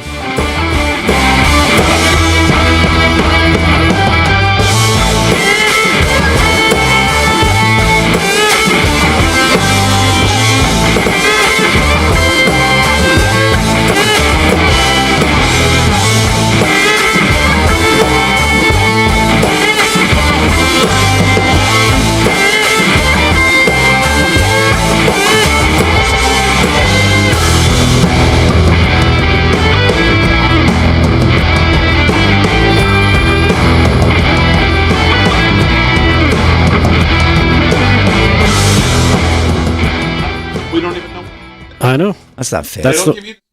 They don't give it to you until like the last minute. How many supposed to plan? And what if you have an 8 or 10 a.m. Like game? if they have an 8 a.m. game, that means I got to travel Friday night. If they have a 4 p.m. game, I could travel Saturday morning. Save money. So you would think, you're right, I don't have to get a hotel $150 or whatever for $800. Right. But you think they tell us? No, of course not. We have no idea. They're idiots. I know. It's always like that. It sucks. Did you talk to anybody or no? They don't. They don't care. That's just the way. That's the way that it runs. But that's like you could. What sweat is it for them to give you the game? What, they don't figure the games out till that morning? Coffee and Dunkin' Donuts. Oh, here's the schedule. That's the way it works. They take such advantage of the poor fan parents. And sometimes they'll just all of a sudden they'll switch a game. Like there was a tournament we were in where they told one team, "Oh, the game starts at this time," so they left. And we were there right after the game that we had. It was like a back-to-back for our guys, but this team had 4 or 5 hours in between.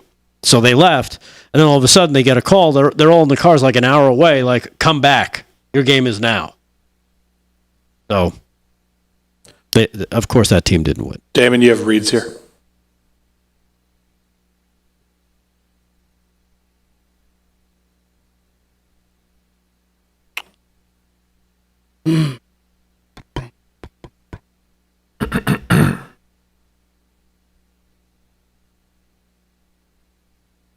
Sweet potato in the X.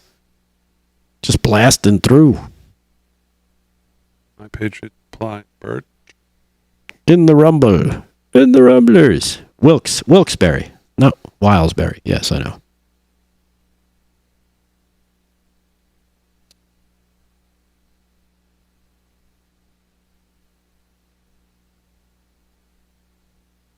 D Coconut says the Rumble thing should be, the little insignia should be on the social media splash screen so people can see it. Is it on there? I don't even know what you're talking about. I guess whatever runs that shows all the social media is the Rumble icon on there. I don't think we control that stuff. That's controlled in Denver. Gotcha. Unless I'm not understanding what you're talking about.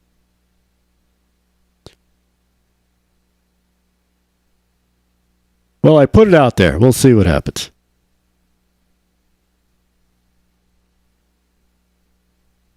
Oh, Royce. Here you go, Slick. Royce White, according to Zink and Ivy, has his own.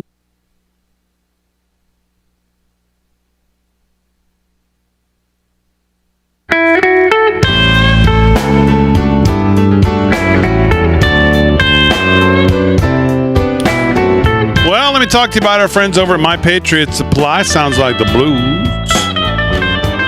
You're a proud American. I'm a proud American. If that means if you come after us, you come after our families, we'll be ready. That's why we rely on My Patriot Supply. Their mega 3-month emergency food kit comes jam-packed with 33 varieties of, filling and delicious food. Not only does that include creamy chicken-flavored rice, old-fashioned Italian spaghetti, oh man, come on, savory, cheesy broccoli soup. But you'll also get a bonus protein kit with diced beef, flavorful chicken chunks, and 3 varieties of beans, plus 9 different fruits, vegetables, and snacks. All of this emergency food kit providing a whopping 2,500 calories per day to keep you well fed and ready for anything. The way I see it, it's my solemn duty as an American to protect my family without waiting on handouts, and I'm sure you do as well. And that starts with food you can depend on for up to 25 years. So go to MyPatriotSupply.com, MyPatriotSupply.com right now. You can save $300 on your mega 3-month emergency food kit. It ships fast and free. Go to MyPatriotSupply.com to save $300 on your mega 3-month emergency food kit. MyPatriotSupply.com. Go there today. MyPatriotSupply.com. Well, in these crazy times, there is peace of mind and security. Security for the country, security for our leaders, and security for your family. Think about this. If you have all your eggs in one basket, you are not financially secure. Gold and silver are an excellent way to diversify your savings. They're a hedge against inflation. And through our friends over at the Birch Gold Group, you can own physical gold and silver in a tax-sheltered retirement account. This is the one thing you can do today to secure your family savings. Text the word America to 989898. Text the word America. Send it to 989898 and receive a free information kit on gold. Plus, in August, right now, August only, on any purchase you make, Birch Gold is giving away free Trump silver coins. Oh, come on now. Trump silver coins, absolutely free on any purchase you make with Birch Gold. It's a brand new, one-of-a-kind silver coin. Features Trump boldly raising his fist in the moments after the attempt on his life. You don't want to miss your chance to own this special piece of history. A celebration of a leader dedicated to your security, preserved in the security of a precious metal coin.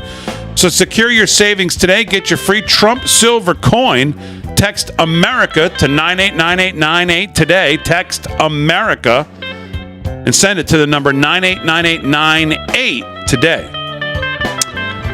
All right, 20 minutes past the hour. Let's continue with some sports. And here with that, Slick Rick, brought to you by Mike Lindell and MyPillow. LFS6B is the code to use at checkout. Slick, what else is going on? Okay, Big D. Red Sox Jarren Duran has top-selling jersey after suspension for calling fan a gay slur. This is Warner, Todd Houston, and Breitbart. Boston Red Sox management may not be happy with outfielder Jarren Duran after last Sunday's outburst at a mouthy fan in Fenway Park. I don't know if you guys heard about this. I did not report on this earlier. But fans are not so squeamish and have sent the player's jersey to top-selling status. On Sunday, Duran got in a sniping match with a fan that he says had been heckling throughout the game, and at one point, Duran threw a homophobic slur at the fan. After the game, Duran apologized for using the word and was handed a 2-game suspension. He donated his salary from the 2 games to an organization for gay youth. Despite the team's woke response to the incident, many fans seem to have had the opposite reaction. According to Fox News, Duran's jersey has become a top seller on the MLB shop since he was suspended.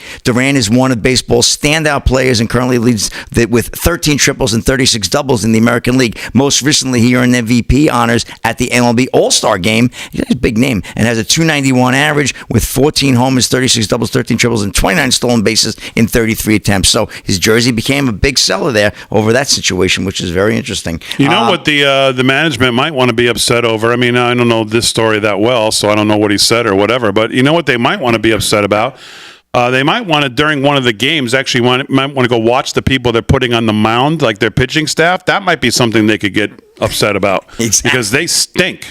Yeah, no, they got have had a rough year this year. And Dolphins' Tyreek Hill claims he could beat Olympian Noah Lyles. Says sprinter pretended to have COVID. Ooh, fighting words there. Warner, Todd Houston, and Breitbart. Miami Dolphins defensive back Tyreek. Well, defensive back, but wrong report there. Tyreek wide receiver. Let me correct the story for Breitbart. Miami Dolphins wide receiver Tyreek Hill took a few shots at Olympic sprinter Noah Lyles over the runner's COVID announcement during the Paris Games. Lyles won the 100-meter dash this year and earned his first Olympic gold medal. By the way, that was a phenomenal photo finish. However, he finished third in the 200-meter after announcing he was competing with a case of COVID. But it appears that the NFL star thinks that the Olympian was just using the COVID diagnosis as a crutch, and Hill is sure he could beat the world-class sprinter in a foot race. Hill was unhappy that Lyles had made a comment that NBA teams are not world champions, even when they win NBA championships. During his appearance on the Kay Adams Show, Hill blasted Lyles. Noah Lyles can't say nothing after what just happened to him, Hill exclaimed. Then he went on to come out and pretend like he's sick. I feel like that's horseradish. It's a good way to call it. For him to do that and say that, like we're not world champions of our sport. Let's speak on that, and that's the track. I would beat Noah Lyles. I wouldn't beat him by a lot, but I could beat Noah Lyles. When I beat him, I'm going to put on a COVID mask and let him know I mean business. He can't beat Noah Lyles. No, I Didn't we see that with DK Metcalf actually went to the Olympic trials? Yeah. To compete to see how he would do, and he got smoked. Yep.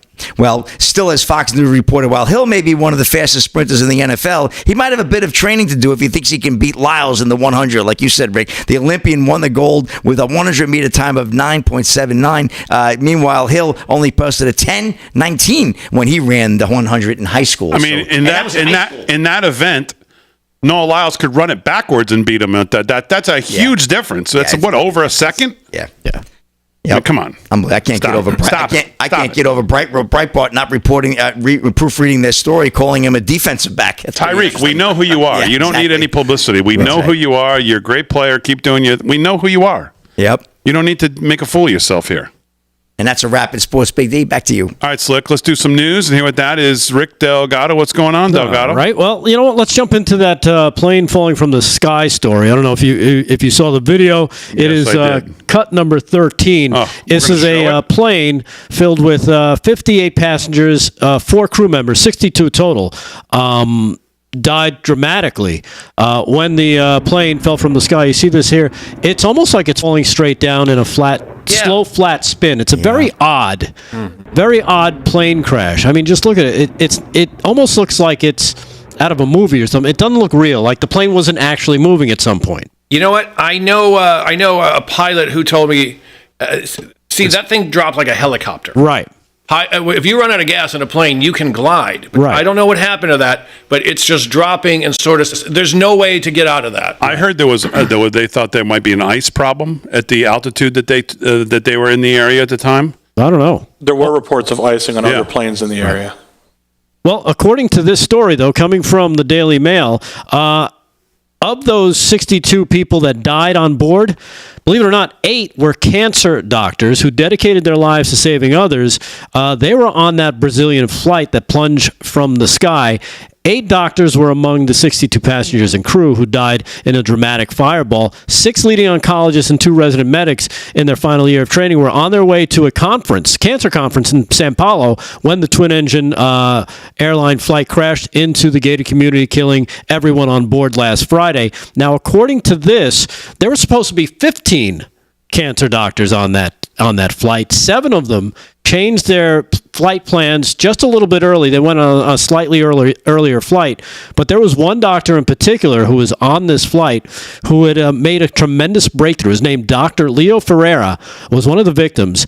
He had discovered a way to program regulatory T cells to attack tumors, a huge breakthrough that showed more than 90% remission in the lab, and he was about to present that. That's been presented at Texas A&M for years now. And it's a strange way for all these doctors to go down. Very strange. I'm just throwing it out there. Yeah. I don't know. Kind of weird. Team chemtrails.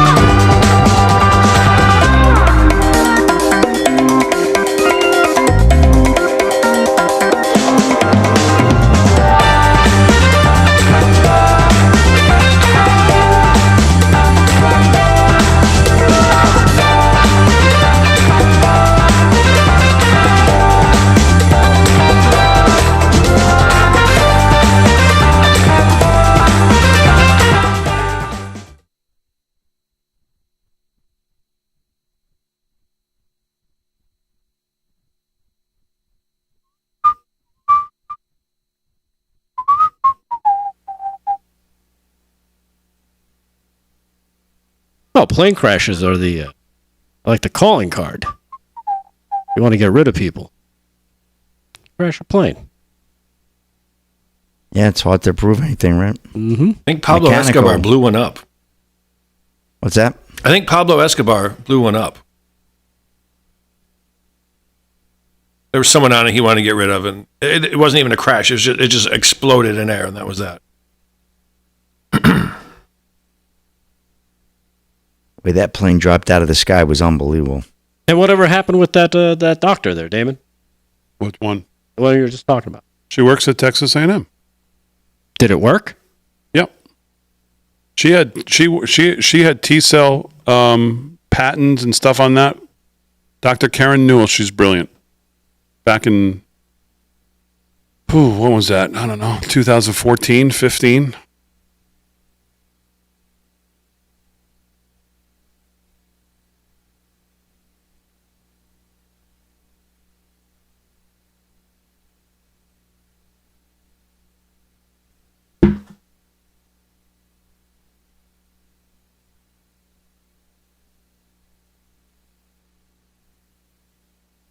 Dr. Karen Newell?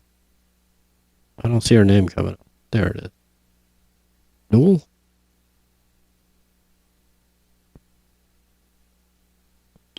Yep.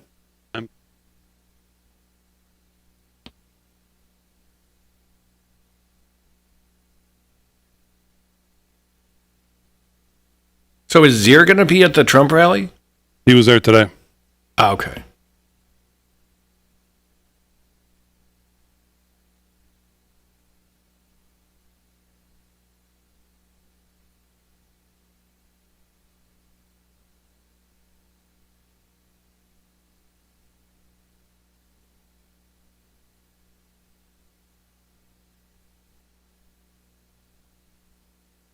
Well, I don't know anything about her, but they were touting this guy as making some major breakthrough.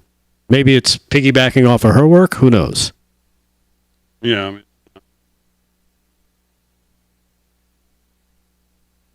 definitely not a major breakthrough. And that T-cell stuff has been being, like I said.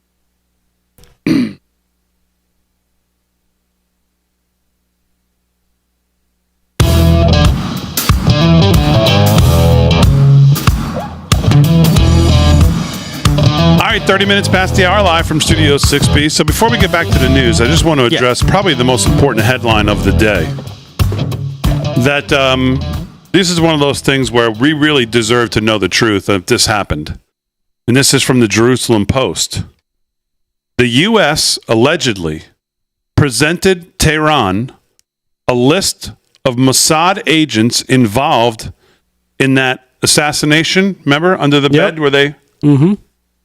The delegation sought to deliver messages to Tehran in order to de-escalate the tensions in the region. So the accusation here is that Biden and his administration basically outed Mossad agents involved in this assassination, is the report, which would be a stunning, on a level that it's hard to even think about something that would be the equivalent of this. Now, where did that come from? If this is true. Where's it being reported? The Jerusalem Post. Okay. So the source is part of the Iran Supreme National Security Council, told the Kuwaiti newspaper that a high-ranking American security delegation mediated by Oman secretly traveled to Tehran, the Kuwaiti paper wrote on Wednesday. A U.S. National Security Council spokesperson told the Post this is categorically false. Fox News reported that the delegation allegedly sought to deliver messages to Tehran in order to de-escalate the tensions in the region between Iran and Israel. The mission was reportedly to convey to Iran's supreme leader that the Biden-Harris administration was kept in the dark by Israel's Prime Minister Netanyahu over the assassinations of Hamas's Ismail Haniyeh and Hezbollah's whoever. Israel took responsibility for the assassination of Shakur, not Tupac, but has yet to comment on the death of El-Haini in Tehran. Haney was killed by an explosive device that was smuggled into his guest house, as Delgado reported a week or so ago.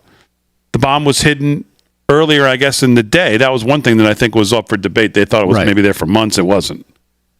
An earlier report by the Telegraph alleged that the Mossad hired Iranian security agents to plant explosives in the room, citing two unnamed Iranian officials in the report.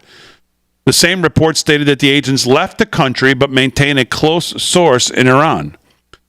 Fox News also reported on the recent developing, noting that the American delegation was speculated to arrive in Iran through Turkey, landing at the airport last Thursday and engaging in a 2-hour meeting with Iranian officials before returning to Turkey. Allegedly, the American delegation presented a list with the names of 10 Mossad agents within Iran whom the Americans believed were involved in the assassination, directly or indirectly. They outed them. If this report is true. The newspaper said that the Americans would have reportedly done this as a good faith initiative in response to Israel's strikes, which were carried out without American coordination. Can you imagine if this is true? That this president and this administration outed our closest allies basically under covers and gave it to the Iranian regime. Mm-hmm. Yeah, I have no issue believing that at all. No issue. No, we've been sending them pallets of cash for years. Right. This is the same administration, and when he was a part of it, outed the SEAL 6 members who ended up going down in a fiery ball mysteriously. Right after the Osama bin Laden raid. Mm-hmm. We know that because it was reported when it happened. So I don't see. Plus, he's dancing the line. He's got to satisfy his Jewish voters, but he needs to keep that Barack Obama Muslim Brotherhood wing of the party all happy and joyful, and keep the money going to Iran. Yeah, they would do this. Say, look, we can't have you strike Israel right now. That's not going to be good for us. So we'll give you these guys. Okay. Screw Netanyahu. Let's just give them 10 people. Let them kill them. Do whatever they want to do with them. Use them as propaganda. Look what we got. It'll make you look like heroes. You won't have to do a big missile strike. There won't have to be. You won't have to get your ass kicked by Israel, and then we'll have to kind of get involved.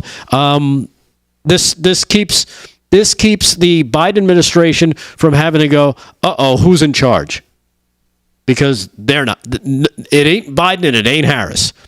You know what? The Democrats have had a bromance with Iran for far too long. Yeah. We see what it is. I firmly believe the globalists include Iran and China and the World Health Organization and whatnot, but Iran's part of it. The way the Democrats just suck up to jihadis is just insane to me. So it can't be an accident. It's all on purpose. And I absolutely believe that they gave up those names, without a doubt. Don't have a problem with this. Stunning betrayal to our closest ally. All right, what else is going on in the news, Delgado? Well, and just to kind of finish up what you just said, don't be surprised if some of our people now end up paying the price for what the Biden administration did, if this is true. If it's to be believed, which is again, it's not outside the realm of possibility of this being believable. It's just all part of who they are. Like Kevin was saying, this bromance that they have, that they just love to be with Iran. Who knows why? Well, we know why. Anyhow, let's talk about some other tyrants, shall we? Because we've referenced Caroline Glick a lot on this show. She's the senior contributor editor at JNS. She hosts her own show. She says, if this is true, if the Biden-Harris administration did this, then Israel should withdraw from the hostage talks and bomb Iran's nuclear, missile, and oil installations without delay. I agree. All bets are off. That you're right. It's such a betrayal. How low won't that administration go? Right. What's next? She said, a trusted colleague in the U.S. sent this to me. Another trusted colleague there told me later that it's Iranian regime disinformation. Tony Blinken said the administration has been speaking directly to the Iranians. As I said, if this is true, it is an epic betrayal. If it isn't true, then good. A clear move by the administration to side with Israel in its existential battle against Iran and its terror armies would be the easiest way to demonstrate that it is false. We'll see what happens to those 10 agents or so. And their families. Yeah. That's absurd. Just amazing. That's embarrassing. What else is in the news? All right. Well, turns out we could have another pandemic on the way there, Damon. Just in time for another election. Who'd have thunk it? As the World Health Organization. Monkeypox coming to a neighborhood by you? Oh, you bet your bottom dollar there, son. Yeah, literally. Bottom dollar. The World Health Organization's director Tedros came out with a statement today. Said he wants a world response to the monkeypox. As they try to make the world think that monkeypox is dangerous. It's not even dangerous to monkeys. Here's what Tedros had to say. This is cut number 11. Check this out.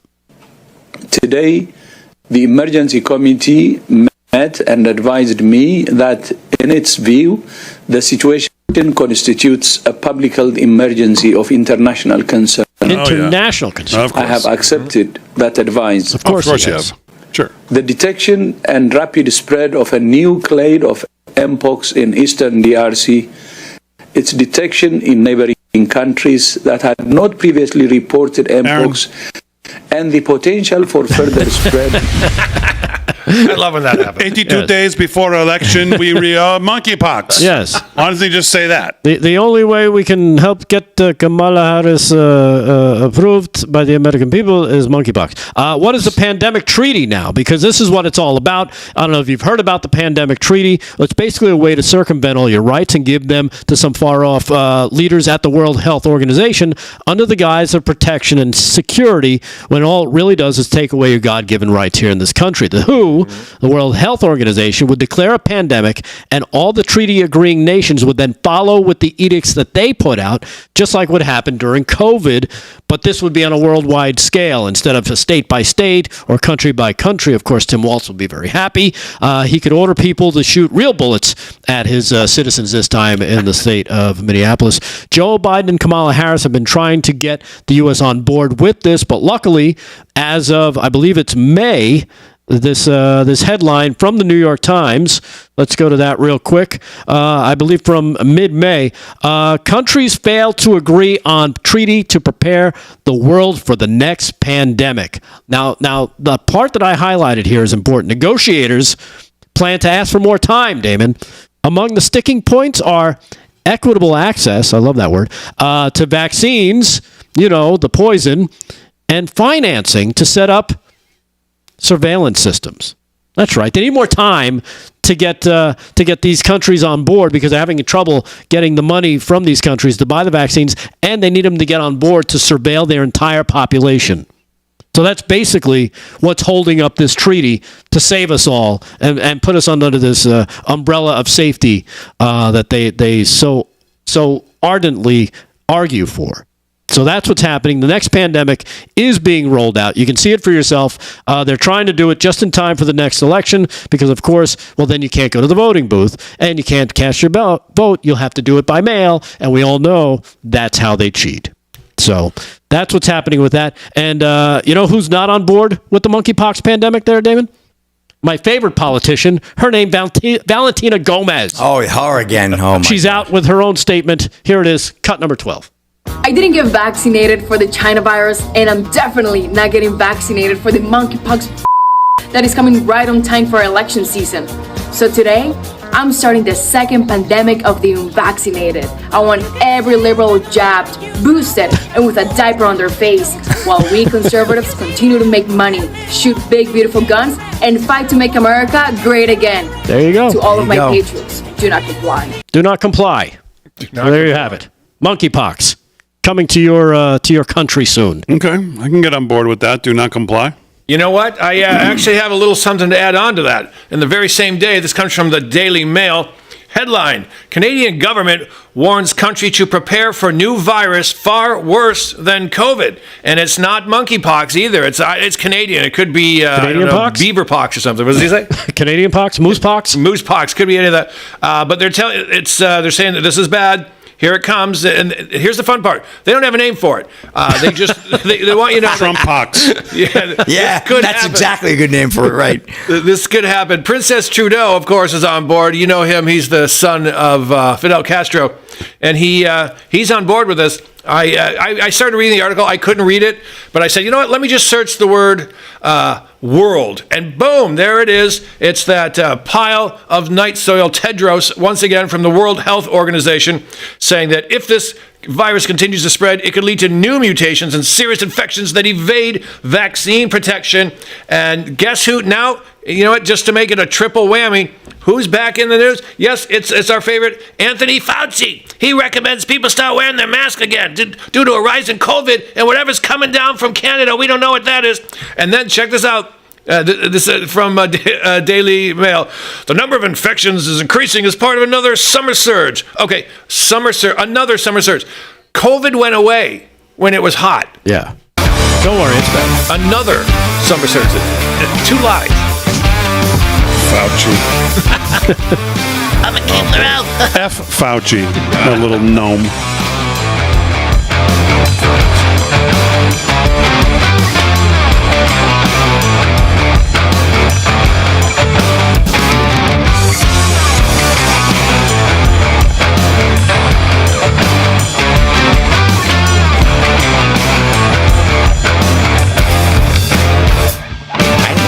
was. I don't. How do I know? All right. Yeah. You have to know everybody. Exactly. How can I? Does he know who I am? No.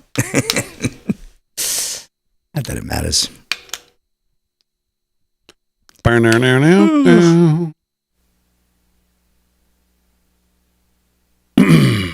So the one subject we have not talked about yet, because it's been off everybody's mind, I think, because of everything that's going on. September 18th. Sentencing. Oh, that's right. That's right. So what do we think? I don't know. They're going to send him to jail. I believe so, too. And it's going to blow up in their faces. It'll be the best thing that ever happened to him. Tony Saruga, multiple high-level sources have stated the New York City Department of Corrections is making arrangements for Donald Trump's arrival at Rikers Island in September. President Trump will be sentenced to prison on September 18th. I'm told the sentence will be 1 year, but we'll see. The Marxist judge could change the sentencing at the last minute, but he is definitely sentencing President Trump to at least 1 year. Rikers Island already has special accommodations ready. This is 2 months before the election. So I don't know if this guy's right. He's whistleblower, former Intel Ops, CIA, NSA contractor. At least that's what his Twitter thing says. But there's been a lot of discussion about this. And I haven't changed my mind. You're not going to tell me this judge isn't going to sentence him. You don't come this far to then all of a sudden say, I'm going to play the good guy. Ain't no way that's happening. The only thing they might be able to do is say, look, we've learned every time we persecute this guy, it blows up in our faces. I don't know that they can keep themselves from sending him to jail, though. I don't think they can. Yep, they can't. They can't help themselves. And they think one of these things is going to stick. And listen, if they can do it September 18th, 6 weeks before the election, think the judge is going to say, okay, report on November 6th? I don't think so.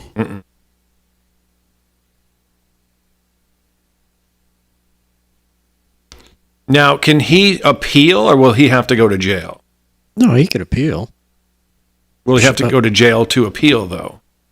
No, I don't think so. I think the appeal process was started like immediately afterwards.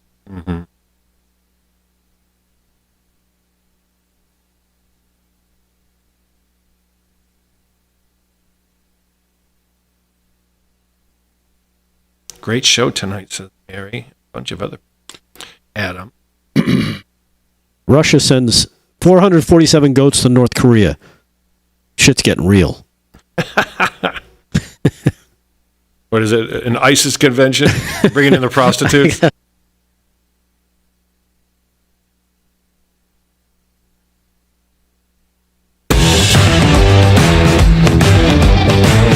right, 13th of the hour, live from Studio 6B. Last segment of the show already. Unbelievable.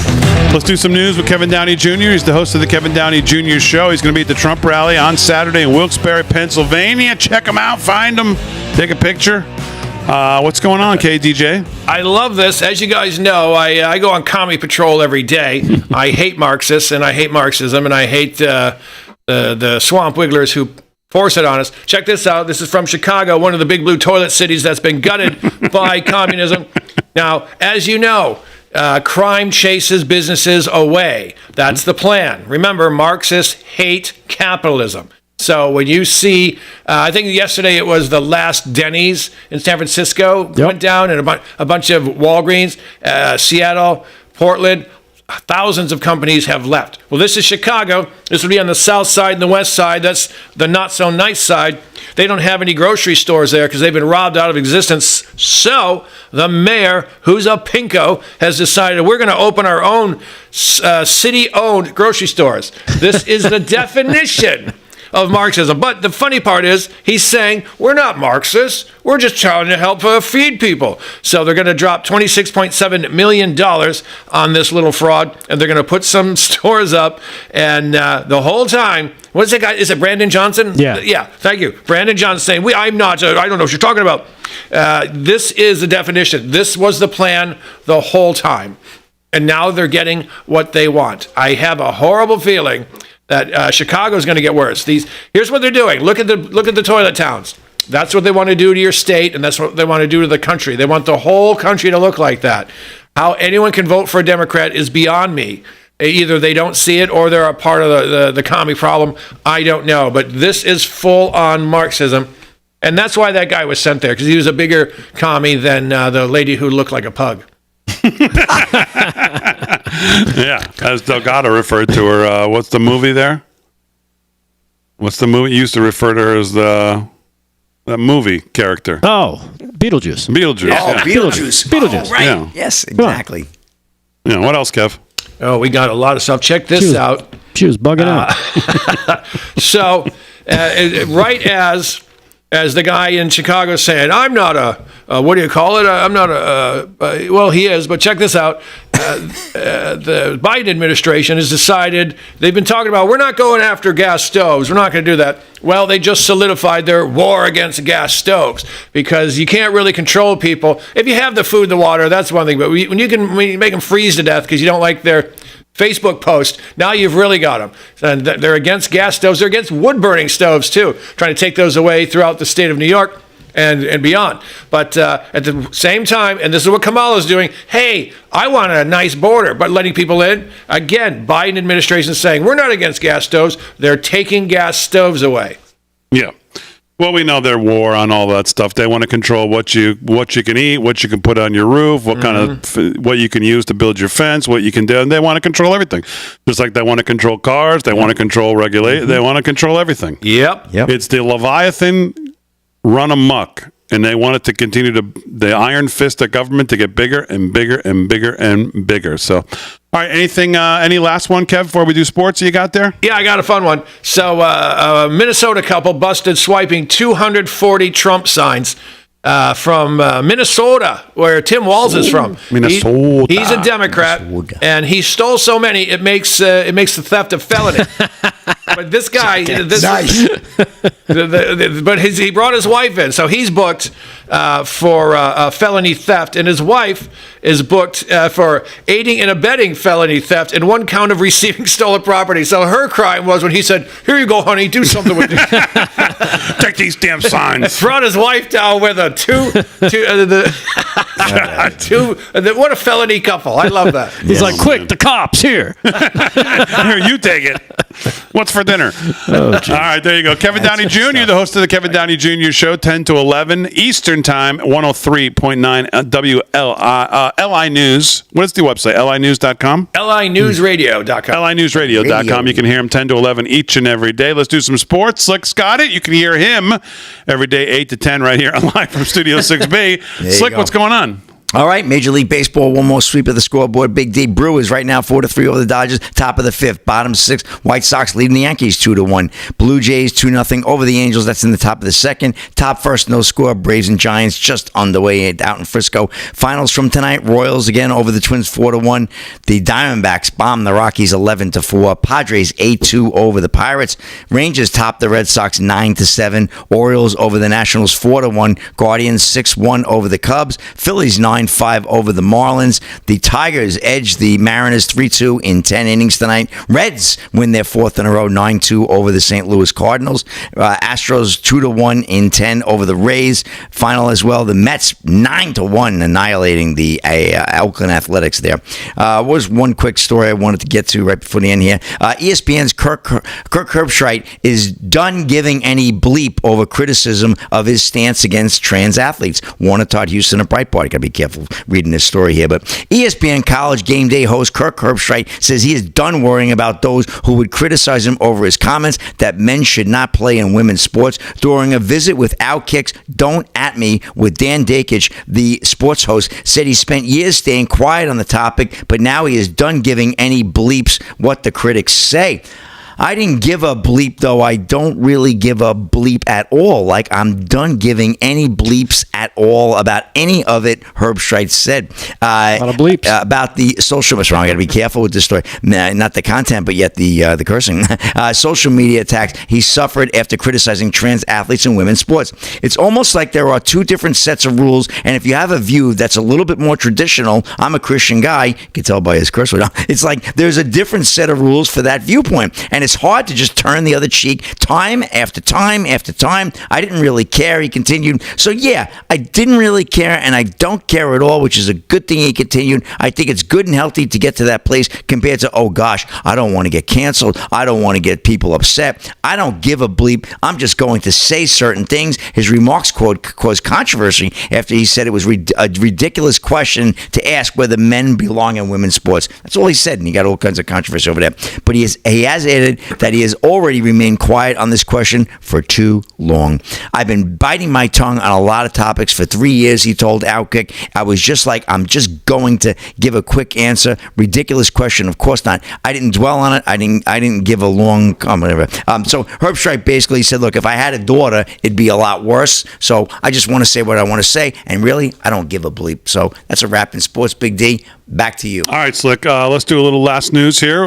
Brought to you by our friends over at 7Cells, 7Cells.com with Rick Delgado. What's going on? All right. Well, I'm going to finish up with this one as the Taliban. We've got a video that goes along with this. The cut number 10. Let's run this as I read you the story. The Taliban marked their 3rd anniversary of its return to power. Good-looking stuff there they got. Amazing. They returned to power, their big anniversary. They marked that on Wednesday with a celebration at Bagram Air Base. Looks familiar. A former U.S. military stronghold in Afghanistan. The event notably omitted any acknowledgement of the country's ongoing struggles, of course, and improvement for its population. But it did feature its great new military. As you can see on display, very proud of the weapons they've built. I mean, found, stole, found, gifted. Given to from Joe Biden and Kamala Harris. As you can see, helicopters, tanks, all sorts of weapons of war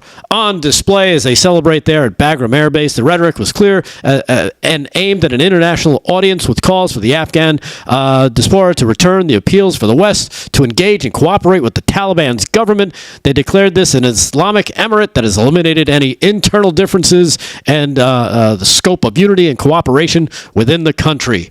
There you have it, Afghanistan. Thank you, Joe Better Biden. today than it was 3 years ago. As always, we salute our military, active and active police, firefighters, first responders, all emergency personnel, all our truckers, all our farmers, everybody that keeps the country safe and moving forward. Thanks, guys, on the show. Aaron Fran, great job as always. Most of all, though, we thank you, live from Studio 6B audience. We'll see you tomorrow night, 8 p.m. right here live from Studio 6B.